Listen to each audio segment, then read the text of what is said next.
La exquisita ignorancia radio. Oídos nuevos para propuestas nuevas.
Hola, ¿qué tal? Buenas noches. Los saludamos en una emisión más de nuestro programa Asociación Libre. Los saludo aquí en el micrófono, Alejandra, y me gustaría presentar a nuestros ya ponentes habituales, a Javier López. Ramírez López. Sí, también saludos, Alejandra. Hola, ¿qué tal? ¿Cómo estás? Bien, gracias. Aprovechamos para mandarle un saludo a Javier Rodríguez López, al tocayo. Que bueno, pues esperamos verlo al rato ahí. Y bueno, pues le mandamos un fuerte abrazo en donde esté y seguramente nos veremos pronto. Un saludo, Javier Rodríguez. Y también saludamos a Adán. Hola, ¿qué tal, Adán? ¿Cómo estás? Ya con Adán, pero no va a haber problema porque no es el mismo nombre, ya no hay otro Javier. Sí. Si no, sí sería muy psicotizante que fuera un tercer Javier. ¿No? Ya pues quién sabe, ¿qué tal si... No se han dado cuenta, pero nuestros apellidos están con Zetas. Sí. ¿No? Ramírez, Rodríguez, Núñez, Pérez, Centeno, sí. Sí. Claro. Bien, muy contento de estar acá. Buenas tardes a todos los que nos escuchan. Un saludo a todos y también a los que nos escuchan en los podcasts. También comentarios, cualquier duda, también lo pueden poner ahí abajo de la caja de comentarios. Uh-huh. Y bueno, el programa que hoy es lunes 30 de abril del 2018. Hacen es un día muy como chistosito por toda la cuestión del Día del Niño y incluso los adultos, que hay algo muy curioso que los adultos quieran retornar a lo de la infancia y que ponen sus fotos y hay algo ahí muy curioso. Bueno, a mí sí me gusta ver esas fotos que ponen cuando estaban chicos. Sí, sobre todo cuando ponen sus fotos de niños ahí con la caguama en la mano, ¿no? Ahí, esas fotos tan divertidas, sí. como una amiga que por ahí anda, ¿no? Saludos. Ok. Y bueno, el día de hoy tenemos el tema biopolítica y violencia. ¿Quién es el enemigo? que lleva por título, y me gustaría iniciar con el argumento de este programa. Y bueno, dice: en los últimos días el terror e indignación en los ciudadanos por los casos de desaparición ejerce cada vez más presión social y política para cuestionar el estado en que hemos permitido tal nivel de violencia. Estos casos echan por tierra las falsas justificaciones y soluciones que se han arguido para no hacer nada. Arguido, perdón. Todos estamos en el lugar equivocado, no importa qué tan bien portados seamos, qué tan encerrados bajo llave para evitar el mal, qué tanto juzguemos a los que han muerto o desaparecido por algún detalle que conecte la rebuscada falta de inocencia de la desproporción de la desaparición. Cualquiera puede ser alcanzado por esa realidad. Cada vez más ciudadanos se suman a la crítica de esta realidad para detenerla y cambiarla, pero no todos y no igual. Dependerá en cierta medida la ubicación de una entidad enemiga para tomar una postura y cierto tipo de acción que puede quedarse en violencia social o una inédita acción política colectiva, organizada que ejerce mejor presión contra los políticos y fuerzas gubernamentales coludidas con el crimen. En este contexto, ¿dónde se ubica el enemigo, la perspectiva del ciudadano para responder de alguna manera, sea la adaptación servil o la acción política? Abordaremos esta cuestión desde la noción de nuda vida y homo sacer, en el planteamiento de Giorgio Agamben y su lectura de biopolítica de Foucault. Bueno, ya he leído el argumento, los invitamos también a participar con nosotros. Tenemos en Twitter, @asociacionl, o también en el chat de la página es www.laexquisitaignorancia.com, o en la página de Facebook, página de Asociación Libre. Y bueno, igual también habíamos comentado que estamos transmitiendo en vivo desde Facebook y también a través de YouTube. Igual cuando quieran hacer algún comentario, ya sea en podcast o en vivo, estaremos al pendiente de los comentarios que hagan en la caja de comentarios. Y bueno, dando ya por leído el argumento, creo que sí es un tema, ya no sé si decir delicado, ya no sé si decir politizado, ya no sé, muchas cosas, por todo el matiz que ha tomado. Lo único que no sé, para empezar, creo que sí ha tenido más impacto a nivel social que en otros momentos en los que también sucedían como estos eventos, ¿no? Uh-huh. Creo yo. O no sé si estoy como fuera de contexto. Pensando que el programa eventualmente pueda escucharse por alguien que no vive aquí o que pueda escucharse después del pasado el tiempo, bueno, ciertamente, como dices, Alejandra, hay que ubicar el contexto del cual estamos partiendo. Que nos escuche en esta latitud o en una proximidad, pues le va a parecer muy obvio, pero hay que decirlo. Estamos hablando de que en este México de los últimos años, donde las desapariciones, los asesinatos han llevado a un nivel de violencia inédito en la historia reciente, dicen los analistas de estas cosas.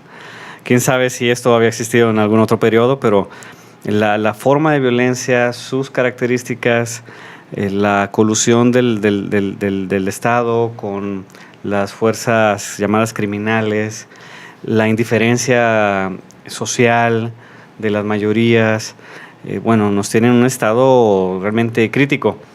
Uno de los casos, no el único, uno de los casos recientes fue el de los 3 estudiantes de cine, que según la versión oficial hasta el momento sostiene que, bueno, pues fueron literalmente desaparecidos, ¿no?, por una célula de un cártel en Tonalá, un municipio aledaño a Guadalajara. Y bueno, se han expresado los ciudadanos, ha habido varias marchas, se planean otras y han empezado a ocurrir cosas interesantes. Algunas de ellas no recuerdo si ya las habíamos comentado en el programa anterior o por nuestra cuenta. Por ejemplo, decíamos que en una glorieta muy concurrida aquí en la ciudad, la glorieta de los Niños Héroes, que está aquí a unos pasos de la estación, bueno, pues hubo un acto muy relevante, muy interesante, en el que en una de las manifestaciones los ciudadanos y los familiares de estas personas desaparecidas y de otras que vinieron al evento, a la marcha, pues le cambiaron el nombre, ¿no? Le cambiaron el nombre, ahora es la glorieta de las y los desaparecidos, ¿no? Otro acto que también me parece relevante fue en otra de las marchas, cuando salió la nota oficial de la Fiscalía, que decía que según su investigación pues los habían ubicado esta célula, se los habían llevado a varias casas de seguridad, murieron antes, después se deshicieron de los cuerpos, con algunos huecos y ambigüedades en la información que se dio, que se sigue discutiendo. Y ante esa versión oficial, pues la reacción ciudadana fue ir ya directamente afuera de lo que es la casa del ejecutivo local, del gobernador, en Casa Jalisco, y bueno, hubo una presión más fuerte en ese ámbito, ¿no? Entonces, están pasando esas cosas y pues sería extraño no hablar de algunos efectos y algunas cuestiones que nos genera esa situación. Decíamos por ahí en el argumento difundido en las redes que bueno, pues de entrada es verdad, es un asunto político. Es un asunto político, o sea, aunque tiene que ver de entrada con el ámbito de la seguridad, pues obviamente a estas alturas está tan desbocado el problema que se ha convertido en un asunto político como tal, ¿no? Y aunque de entrada es un asunto político, nosotros en el programa, por lo que hemos dicho a lo largo de las emisiones, no establecemos esta separación de lo individual y lo social y lo político, ¿no? Sino que hay una conexión. Cuando hablamos de subjetividad, lo hemos dicho varias veces, no estamos hablando de individualidad o personalidad o persona como una entidad ahí que se determina a sí misma, sino no, que... al contrario, ¿no? Sino que, exacto, estamos hablando de algo que está anudado a su contexto, a sus semejantes, a su historia, y que eso tiene una serie de efectos, ¿no? El efecto final será eso que llamamos sujeto, ¿no? En el ámbito del deseo en el psicoanálisis. Pero bueno, en ese sentido, planteamos en el argumento esta cuestión, ¿no? Bueno, nos estamos manifestando, nos estamos inconformando, estamos indignados, estamos enojados, estamos tristes. ¿Y quién es el enemigo para los ciudadanos? O decíamos en el argumento, desde la perspectiva de los ciudadanos, ¿quién es el enemigo? O sea, ¿contra quién vamos? Porque si no tenemos claro eso, entonces el asunto, bueno, yo sostengo eso, va a dejar una lucha con riesgo de quedarse un tanto ahí desfigurada, sin dirección, como ha pasado, creo yo, en años pasados. No quiere decir que no hayan servido de nada ciertas expresiones públicas de molestia. Creo que ha sido un trayecto que ahora nos trae a este nivel, donde ya se toca la puerta del gobernador para decirle que rinda cuentas y que si no, que se vaya. Hay un trayecto ahí, pero bueno, no con el efecto que quisiéramos, con la magnitud que quisiéramos, ¿no? Entonces, en ese sentido es que aparece esta cuestión. Desde la perspectiva de los ciudadanos, incluyendo aquellos que en ciertos ámbitos hacemos cosas muy raras, muy curiosas, ¿no? Que es escuchar el sufrimiento de la gente, los efectos que tienen estas condiciones en su vida. Están llegando cada vez más, o sea, en la calle y por lo tanto en consulta, y no solo en consulta analítica, sino prácticamente allá donde hay alguien que se dedica a escuchar de alguna manera, en las escuelas, en las empresas. Ahí donde hay alguien que dice que va a escuchar, están llegando los efectos de estas historias de violencia, ¿no? Entonces, ¿contra quién vamos? Esa es la pregunta. No sé si esta intro ayude. Pues a manera de contextualizar, sí. Como que ya más o menos diste un panorama de dónde estamos parados, y sí es como buena postura en la pregunta que hacía en el argumento. Sí, también contextualizamos acá en nuestra historia que creo yo que nos está reclamando tomar ciertas acciones. Pues. Tenemos que tomar una postura, claro, ante esto. Tomar la postura, por ejemplo, de la pregunta ¿quién es el enemigo? No quiere decir que estemos en constante pelea entre nosotros, ¿no? Tal vez son otras posiciones o otra estructura ajena a la sociedad que nos ha inmiscuido en esta problemática. O sea, no es una pelea que nace por estar en el simple hecho del cómodo social, puede ser un individuo con el otro para construir la sociedad, ¿no? A mí me parece que más esta pelea viene siendo una especie de armazón, ¿no? Sociohistórico, cultural, se podría decir así, por eso pues bueno, intervenimos con esta postura de lo biopolítico, ¿no? Y que pues bueno, creo que el enemigo más que existir se ha construido, ¿no? Entonces, sí, y ahí hay que apelar a los últimos años en esta historia violenta de México, y vamos a encontrar que hay algunos indicios de cómo es que se está ubicando al enemigo, y para construirlo, como dice Adán, podríamos partir de ahí. O sea, ¿dónde se ha ubicado ese enemigo en los últimos años ante esta inconformidad en los mexicanos? No vamos a hacer toda la historia, por supuesto, una historia muy general en la que encontraríamos por lo menos 3 momentos del Estado mexicano, ¿no? Aquel Estado mexicano de los años 60 y 70, un Estado llamado represor, ¿no? El 68, la masacre de Tlatelolco sería como un paradigma de ese tipo de Estado, un Estado represor. A partir de los 80, 90 aparece este Estado neoliberal, permisivo, flexible ante sus funciones y las funciones que otros actores sociales deberían tener, empresas en primer lugar, y en segundo lugar lo que los ciudadanos podrían hacer en los márgenes que pondría el mercado, por ejemplo, para administrar cada vez más ciertos atributos del Estado, se tendría que arreglar el ciudadano o el cliente con las empresas, ¿no? La telefonía, transporte, comunicación, todo esto. Ya no es directamente con el gobierno como tal. Ajá. También algo curioso, añadiendo un poquito, sería también esta cuestión de la libre expresión. O sea, ¿qué función tendría que eres libre de expresarte si no eres escuchado?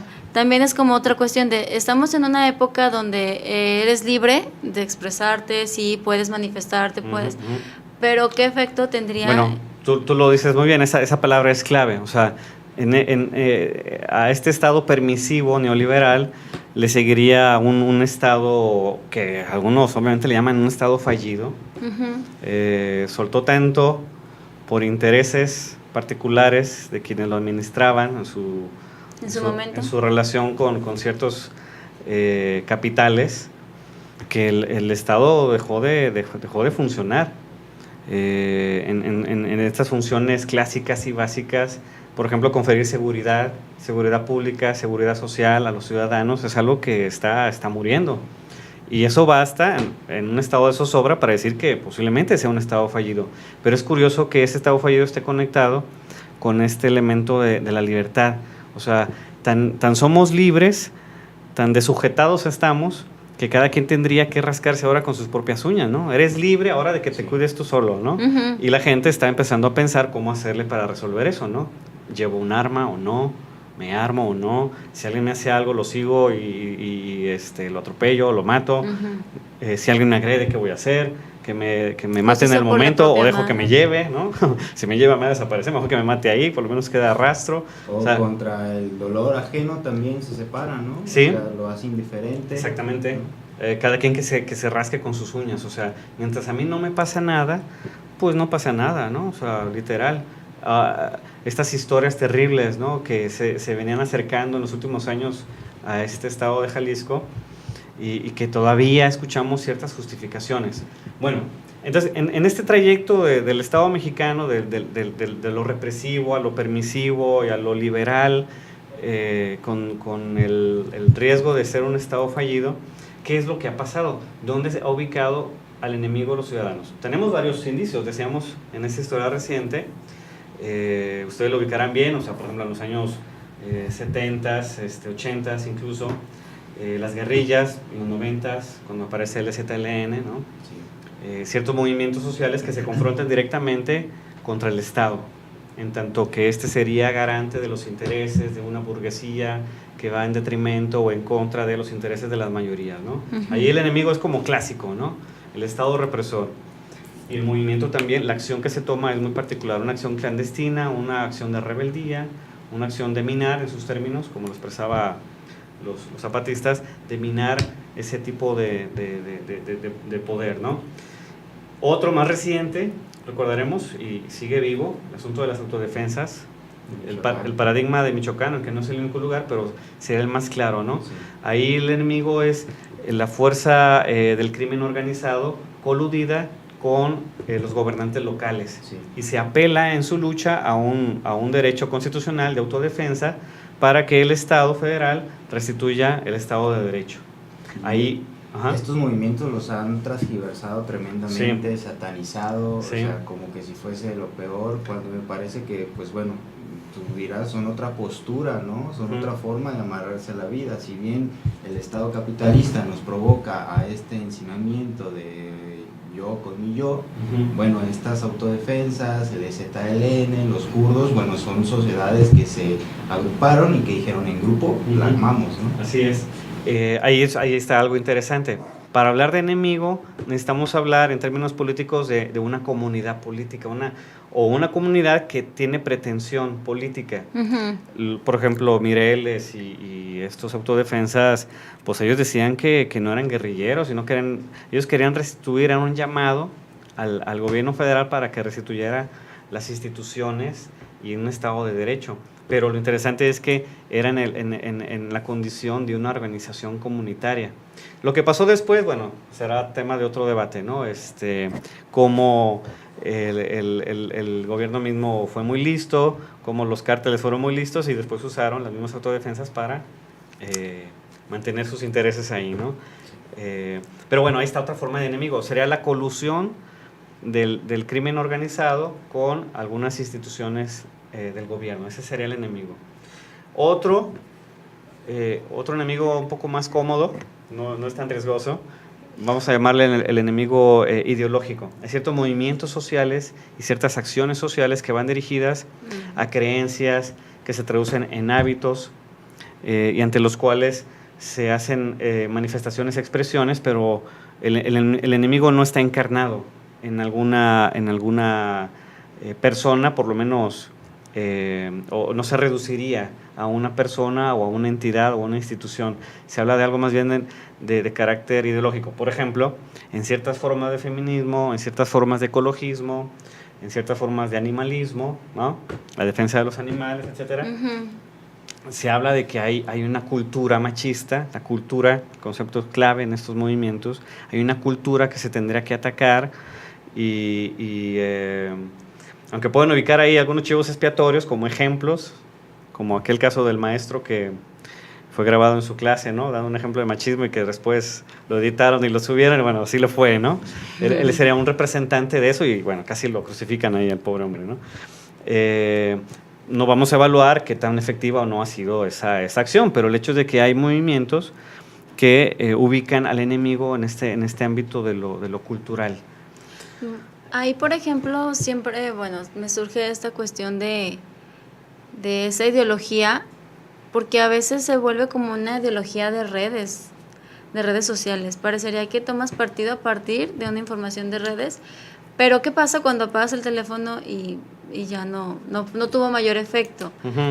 Sí, todo el mundo opina, todo el mundo critica, todo el mundo dice en redes y todo el mundo se envalentona, dice sí. Y al momento de algo pasa que apagas el teléfono y ya no pasó nada, ya no tuvo mayor efecto. Podría También ser... ese tendría como que ver un tipo de ideológico, no sé, lapsus ideológico. Podría ser una arista, digamos, tal vez la más light, ¿no? De una pretensión de acción. Ajá. Yo le doy like ahí a algo que no me gusta o le pongo así el guiño para abajo y todo. Pero bueno, ahí la acción pues obviamente no es del mismo calado que alguien que se organiza con otros, va y protesta o propone algo ante el gobierno, una reforma para que los animales no sufran o ese tipo de cosas, ¿no? Podrá ser una arista de eso y podemos suponer que va a haber como algo más light. Lo interesante es que ese discurso clásico de la lucha de clases se va diluyendo. O sea, el enemigo, que sería el capital, curiosamente ya no predomina. El capitalismo, más que el capitalismo, en esos términos... Como movimiento. en esos términos que se planteaban en los años 60, 70 por el marxismo, ¿no? Algunos todavía lo hacen, pero no predomina cuando la gente sale a ubicar al enemigo. O sea, si hay quien lo hace, obviamente existe, pero ya no tiene la misma intensidad, la misma fuerza. Se habla del enemigo como algo que se pueda ubicar más particularmente o queda en algo más bien abstracto. Por supuesto que hablar también de capitalismo también puede quedar en lo abstracto, ¿no? O sea, hay ciertos movimientos de izquierda que traen este discurso, digamos, muy, muy ortodoxo, pero que ellos mismos se han preguntado si ha tenido repercusión estar así, plantear la lucha, la acción política en esos términos. Por ejemplo, cuando platicaba yo alguna vez con algunos integrantes de los, si no mal recuerdo, de los vikingos de por aquí, los exguerrilleros de los vikingos aquí en Guadalajara, algunos pues ya estaban un poco tristes, ¿no? Porque ya a su edad decían, pues yo dudo de que esto haya funcionado como queríamos. Nosotros pensábamos que concientizar a la gente de que era explotada iba a ser que buscara la liberación, y no es cierto. O sea, la gente sabe que está explotada y acepta eso, porque además el recurso del sistema le da más placer que antes. O sea, hace un explotado feliz. Sí, ya hemos hemos hecho varios programas sobre eso, ¿no? Sí. La servidumbre voluntaria, entre otros, ¿no? Entonces, sostener ese discurso ortodoxo, como si estuviéramos en los tiempos de Marx, donde la explotación era más evidente, es complicado porque no tiene el mismo efecto que se espera. Entonces, estos son algunos enemigos que se han ubicado. Otro, antes de irnos al corte, no sé cómo andamos de tiempo. Sí, ya. Bueno, y lo comentábamos en el tema del linchamiento. Es cuando ocurre esto, cuando el enemigo se ubica en otro ciudadano, que yo supongo como un riesgo a mi integridad, a mi seguridad. Siguen apareciendo estos casos de linchamientos que no necesariamente llegan al homicidio, pero donde aparecen también estas otras versiones, ¿no? Bueno, esa persona yo la conozco, resulta que iba pasando y lo confundieron y tómala, lo agarraron. O sea, ¿por qué estamos más propensos a ubicar en el otro como ciudadano, asumiendo que yo no soy delincuente y que él tampoco de entrada, aunque me pueda generar esa sospecha, no está la certeza? ¿Por qué estamos más propensos a ubicar al enemigo en otros ciudadanos? Me parece que también hay otro enemigo que Ajá. es el que no reproduce los medios que no acelera o que no constata los medios de producción del capital, ¿no? O sea, aquellos que no... Los que no producen. Claro, Ajá. por ejemplo, los vacacionistas que se van a la playa y que no consumen nada, nada más van a mirar las piedras, no es algo provechoso para el cúmulo del turismo. Los que viven en la calle, ¿no? Que no tienen chance de encontrar un trabajo, también uno los ve como un sector que su presencia incomoda. Sí, ¿no? sí. Los que no tienen tarjeta, hasta uno los ve raros, ¿no? Porque tú no tienes celular, porque tú no consumes por medio de una tarjeta de crédito. Estos también suelen ser como unas personas que no están ni adentro ni afuera, ¿no? Es una especie también de enemigo, pero pues se puede decir que para el capitalismo, ¿no? Sí, aquí el matiz va a ser el enemigo del capitalismo como tal y el enemigo del ciudadano dentro de ese sistema. Para hablar de enemigo hay que tomarlo de entrada literal, ¿no? Enemigo en tanto aquel que pone en riesgo mi seguridad y me hace pensar el dilema de o tú o yo. Okay. Y por lo tanto, un posible ataque defensivo o una posible defensa para salir bien librado de ahí. O sea, el enemigo en ese aspecto será más entre ciudadanos, ¿no? Y por lo tanto la acción ya no es política. La acción que deriva de ahí ya no es una acción política, es una acción social. Si seguimos la distinción que hizo Hannah Arendt, la acción política como tal, aunque nos la han expropiado, la acción política en realidad le debería tocar a la acción organizada, a la praxis de transformación de comunidades políticas Y una acción puede ser social, pero no necesariamente puede ser política. Yo puedo manifestarme porque a mí no me gusta un programa de televisión, por ejemplo. Quiero que pasen otra vez a Goku, ahí la final, ahí, hago una manifestación porque no lo pusieron. Eso no es una acción política. Aunque sea pública, no le da su carácter de político en tanto que no tiene este efecto de repercusión. Okay. En el sistema, ¿no? ¿Sí? Entonces, digo, ya para podernos irnos al corte, para poder como así sintetizar un poquito sobre esta cuestión, podemos decir que el enemigo, para poder ubicar qué es el enemigo, quién es el enemigo, puede ser un constructo tanto social como político.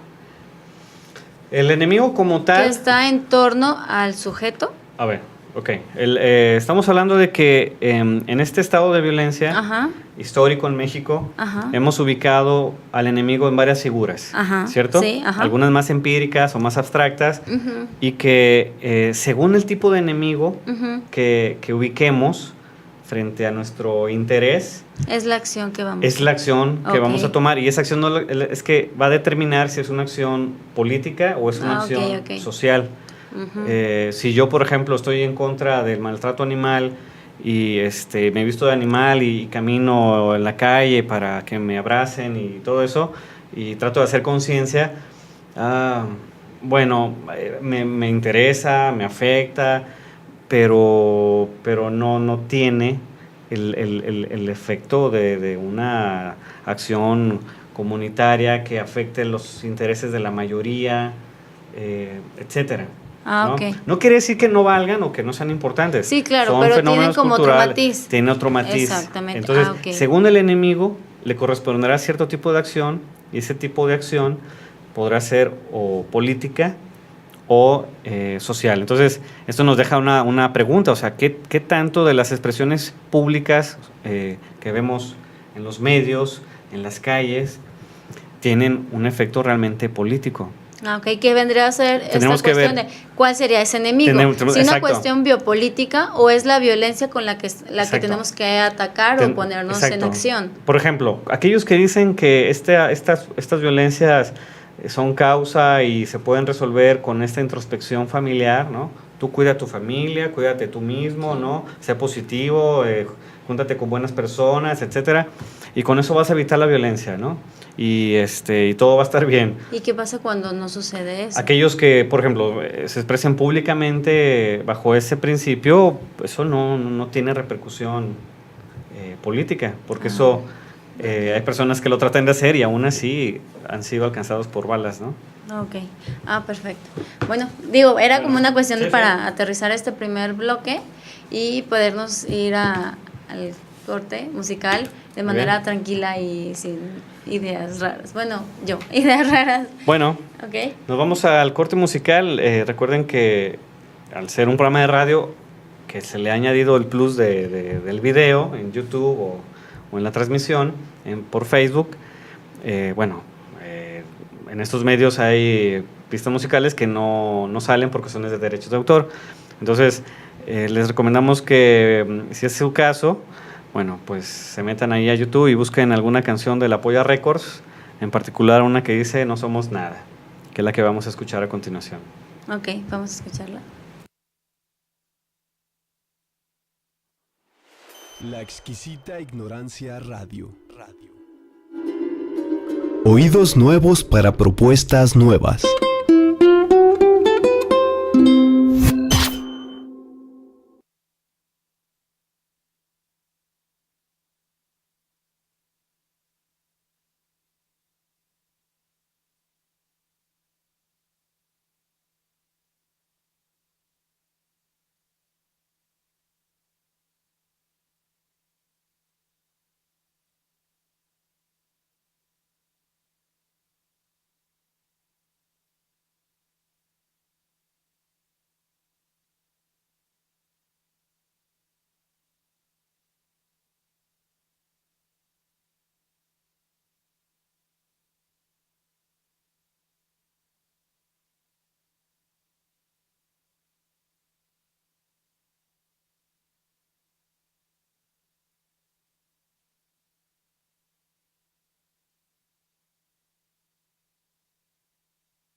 La exquisita ignorancia radio. Oídos nuevos para propuestas nuevas.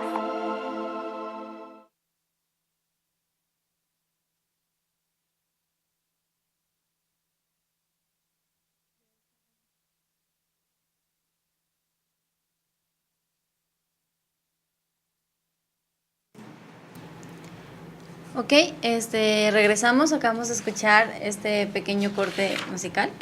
Creo que regresamos un poco abrupto, pero bueno, ya estamos de vuelta. Y antes de continuar con el programa, me gustaría volverlos a invitar a participar de diálogo, cualquier duda o comentario sobre lo que aquí se está platicando, debatiendo, exponiendo. Está por Twitter, @asociacionl. También a través del chat de la página es www.laexquisitaignorancia.com, y también puede ser en la página de Facebook, página de Asociación Libre. Y bueno, continuamos. Hace un momento, antes de llegar al corte musical, aterrizamos un poquito esta cuestión, ¿no, Adán? Sobre la cuestión del enemigo, ubicar al enemigo. Javier ya nos comentaba un poquito los diferentes constructos de enemigo. Y aterrizamos que, bueno, en el programa de hoy lo que se va a trabajar de una manera un poco más puntual sería esa cuestión, ¿no? De la biopolítica y violencia. Ubicar bien cuál sería el enemigo en estos movimientos. Sería tomando como ejemplo esta cuestión de los desaparecidos. Bueno, por ejemplo, cuando hablamos de biopolítica, como término asociado al planteamiento de Michel Foucault, el caso del enemigo ubicado en otro ciudadano que me genera desconfianza o inseguridad y que por ser enemigo me pone en este dilema o lo tú o yo, ahí está la biopolítica. O sea, estas personas que, por ejemplo, regresando al caso del linchamiento, como una confrontación directa de un ciudadano contra otro que es acusado de infringir, pero que no está corroborado, evidencia precisamente la ausencia de esta entidad tercera, digamos, los representantes de la ley, ¿no? O de la ley misma, para mediar entre ese choque de intereses particulares, ¿no? Puede ser o la sospecha o el hecho de apropiarme de algo que no es mío, o la sospecha o el hecho de defenderme o atacar primero al otro por si eso ocurre. Por supuesto que según se dijo en su momento, el mismo caso del linchamiento pues evidenciaba esta ausencia de un Estado de Derecho. Quién sabe si podamos llevarlo al canal de esta afirmación de que estamos ante un Estado fallido, ¿no? Si vamos con prudencia. Pero de que suena cercano, ¿no? Por lo menos. Entonces, desde el momento en que nosotros empezamos a ubicar como culpables a nosotros mismos como ciudadanos, ahí ya está funcionando la biopolítica. Por eso lo que decía Dan es muy importante. O sea, cómo ubicar entre nosotros ese enemigo nos pone en riesgo de querer solucionar la falta, la ausencia de ese Estado de Derecho y de la ley por actos particulares. Lo extraño es que no tiene que ser planeado también. O sea, los sucesos en los que los ciudadanos se confrontan y literalmente entran en el dilema o tú o yo están al orden del día, ¿no? El otro día, por poner un ejemplo reciente, ¿no? O sea, un conductor de Uber decía eso, ¿no? O sea, que un compañero en una avenida del centro de Guadalajara, por estorbar a un coche, el otro coche quería pasar y no podía porque el Uber estaba esperando pasaje. Cuando el otro logra pasar, se pone adelante, la persona se baja con un arma y le dispara al conductor, ¿no? Sin decir agua va ni nada, y así de campante se fue, ¿no? Cuando las personas, ante ese tipo de cosas, o cuando escuchamos lo que decíamos tras bambalinas del programa, ¿no? Lo que decías tú, Alejandra, también, ¿no? Estos discursos de la gente que dice, es que si le pasó a este joven que lo mataron y que además lo desaparecieron, si se confirma, pues fue por algo, ¿no? Fue por algo. Sí. O sea... En algo andaba. En algo andaba, fue por algo. Si él no, pues su familia, en ese caso la tía, ¿no? Por ejemplo. En De esa la casa. lógica, alguna vez lo dijimos, en esa lógica todos tendremos cola que nos pisen. Sí. Todos. Y en ese sentido estaríamos aceptando que todos merecemos no solo morir, y no solo morir violentamente, sino además ser desaparecidos, con todo lo que eso implica. Esos comentarios y esas acciones de uno contra el otro sin llamar a un tercero, se piensa que se hace política, ¿no? O sea, se piensa que se está haciendo justicia. Sí. Y se las, bueno, no sé si se las crean o no la sociedad, pero hay que decirlo, eso no es hacer justicia. No, porque sería, digamos, en términos clásicos, sería la ausencia de Leviatán, ¿no? Regresar al estado original de uno contra otro para ver quién predomina, y el pacto social estaría evidenciando su ruptura. Entonces, qué extraño, qué está pasando, qué demonios está pasando para que estas justificaciones las creamos y circulen y no saquemos la consecuencia de ello. Es que es muy grave decir eso, es como ponerte tú ahora el blanco, así tal cual la Diana, sigo yo. Exactamente, si yo digo eso, tal cual lo dices, o sea, yo mismo estoy poniendo ahí de modo para justificar que a mí me pase eso, y que si un familiar o un amigo o alguien que me estima se ve afectado por eso, que haga como que yo nunca existí, que es un asunto que está ligado al asunto de la desaparición, ¿no? O sea, hacer como que nunca existió, como si no tuviera lazos, si no tuviera conexiones con el mundo, con otras vidas. Resulta que esa desaparición implicaría la ausencia de una historia completa, de pi a pa en su pretensión. De ahí la importancia de los movimientos, ¿no? Sí. Si olvidamos a los desaparecidos, aguas. O sea, no es un dato el que está en juego. O sea, es la historia de vínculos que se conectaron, que se anudaron con ese cuerpo, con esa vida. Entonces, ¿cómo renegar de nuestra memoria, de nuestros recuerdos, de nuestra historia, al aceptar la desaparición de otros? Sí, porque ya ni siquiera es como mataron y aquí está el cuerpo, es desaparecer, es borrarte. Sí.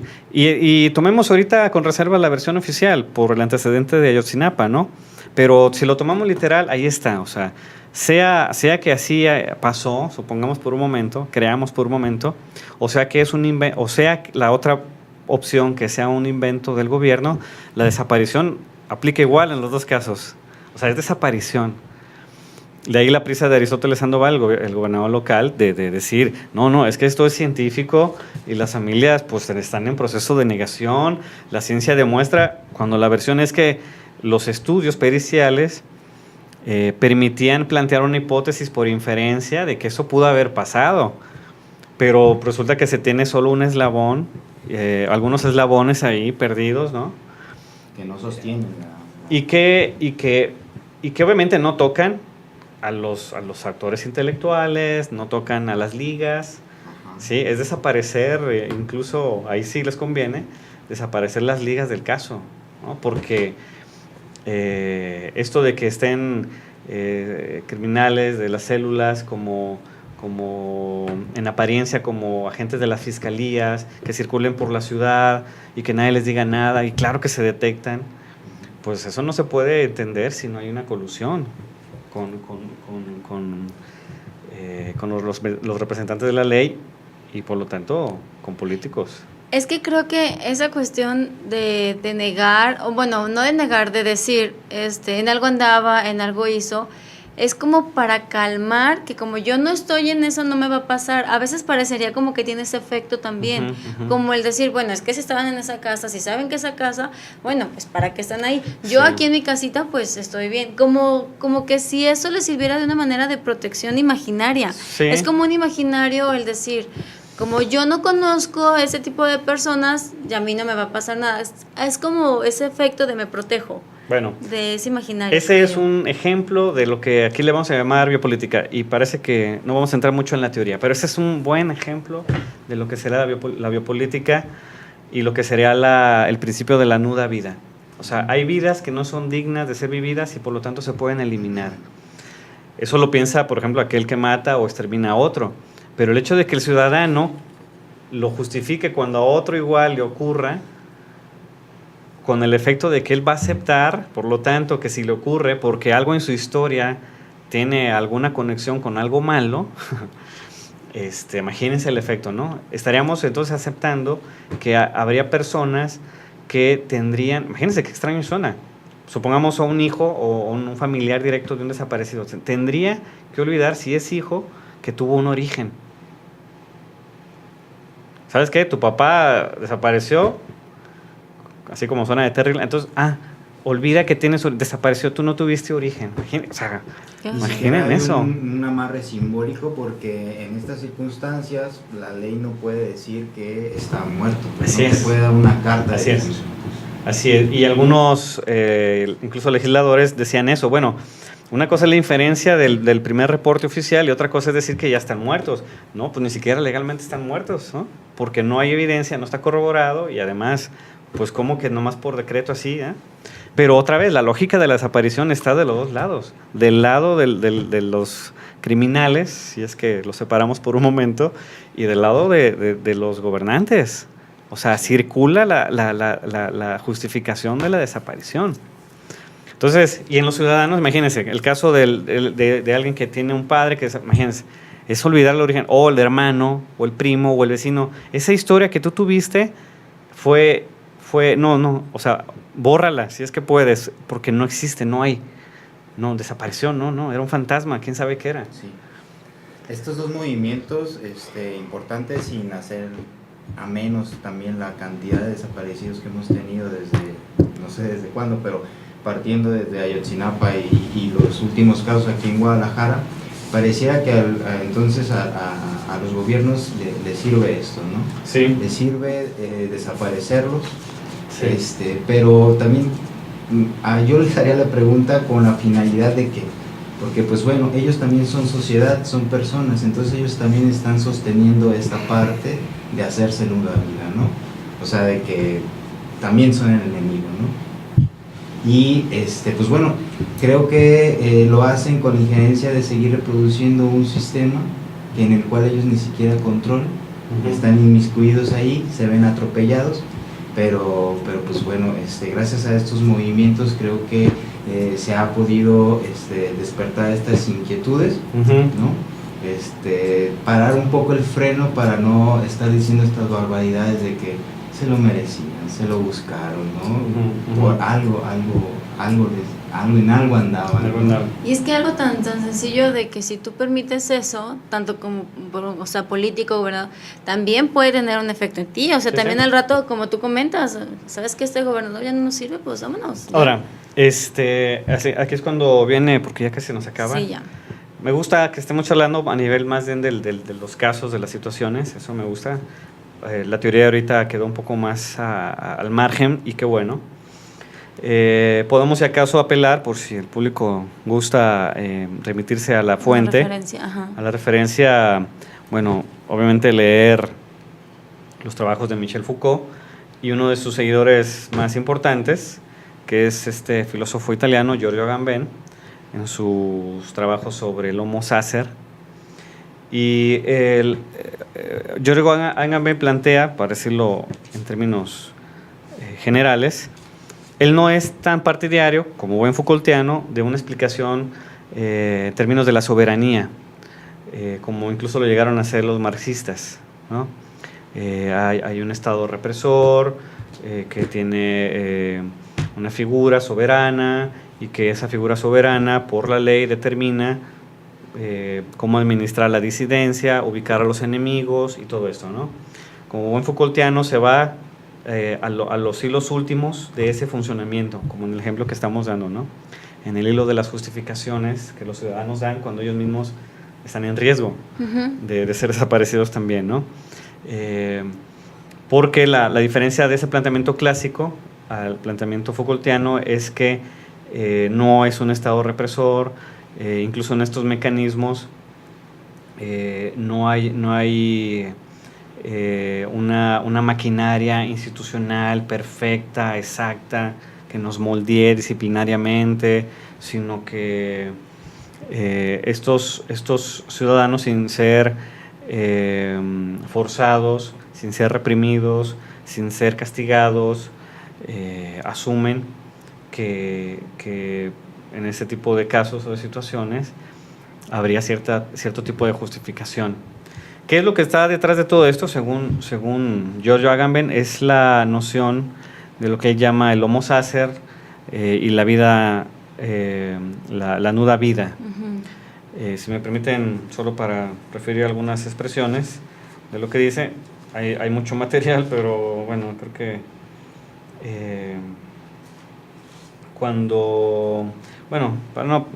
para no enfocarnos en esto, llevaría más tiempo. Digámoslo generalmente. Plantea Giorgio Agamben que en la actualidad el lazo social está determinado por un paradigma, que es el paradigma del campo de concentración, donde se da la nuda vida, vidas que son indignas de vivirse y que por lo tanto hay un margen legal, oficial o tácito que aceptaría que esas vidas tendrían que eliminarse. Por supuesto que en nuestro caso no hay una ley que diga que los que desaparecen deberían desaparecer, pero no sabemos que sea más grave si eso estuviera estipulado legalmente o que los ciudadanos lo empiecen a estipular. O sea, que los ciudadanos lo empiecen a aceptar, lo empiecen a hacer circular. Exactamente, que haga circular ese tipo de justificaciones, ponerse la soga al cuello, ¿no? Sin presión de por medio. Diría, en los términos de Giorgio Agamben, lo que estaríamos evidenciando en esta cualidad del enemigo del ciudadano sobre otro ciudadano sería la nuda vida. O sea, todos estaríamos aceptando que nuestras vidas son indignas de ser vividas y que por lo tanto son prescindibles, que nuestras vidas no tienen mayor valor. Entonces, sí, hay que aceptar que si alguien tiene cola que lo pisen, como todos, tendríamos que aceptar ser desaparecidos. Estaríamos actualizando el paradigma de la nuda vida, la vida sin valor, como se apareció en los campos de concentración. Y lo interesante es que sin coerción, sin forzamiento, tendremos que analizar los mecanismos micropolíticos o del micropoder por los cuales circula esto. Pero bueno, eso será otro tipo de análisis. No sé si yo puedo hacerlo, la verdad. Pero estaríamos evidenciando eso. O sea, imagínense. Es muy similar a la conclusión del linchamiento, si se acuerdan. Sí. O sea, cuando nosotros participamos o aceptamos o validamos eso, estamos a un paso de decir, pues se vale confundir, se vale que se resuelva el dilema directamente del tú o yo, y se vale aceptar que no hay una entidad tercera que medie entre ese conflicto de choque de cuerpos, vidas e intereses. Okay. Bueno, pues estamos terminando. No sé, ¿qué piensan ustedes ya para terminar?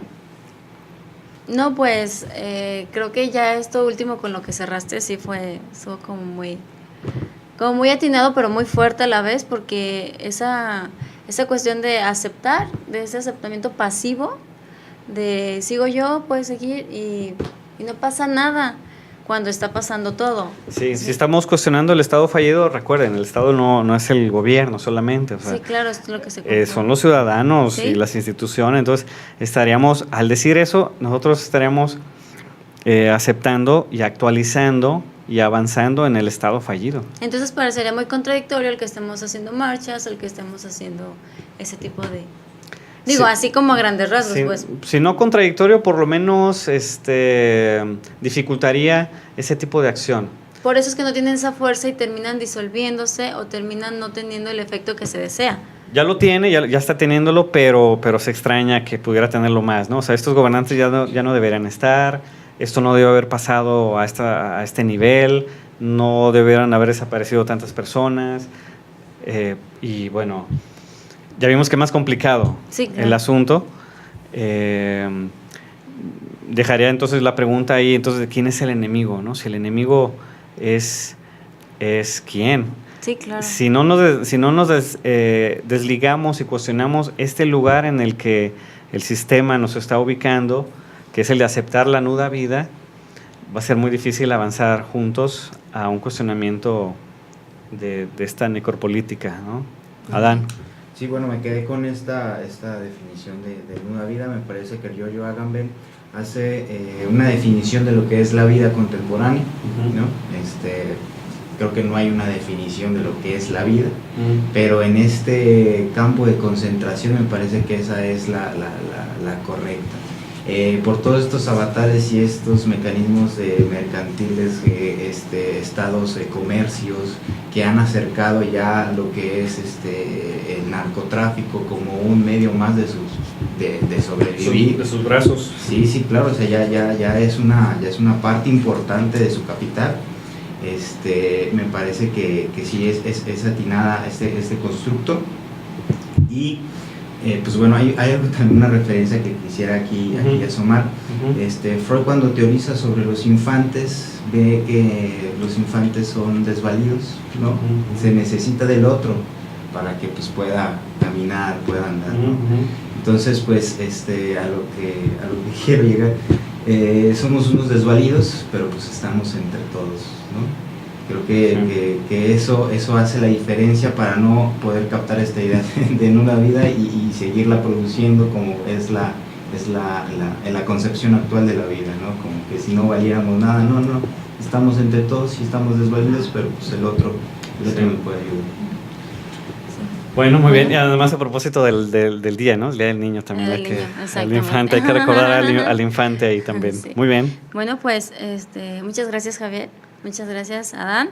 Gracias, Alejandra. Se despide aquí Alejandra y nos estamos escuchando el próximo. Muy bien. Hasta lunes. Luego. Hasta luego.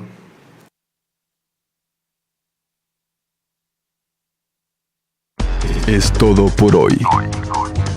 Continuaremos explorando las cuestiones que afectan nuestra subjetividad desde el psicoanálisis y la filosofía. Nos escuchamos la próxima ocasión, aquí, en Asociación Libre, por la exquisita ignorancia radio. La exquisita ignorancia radio.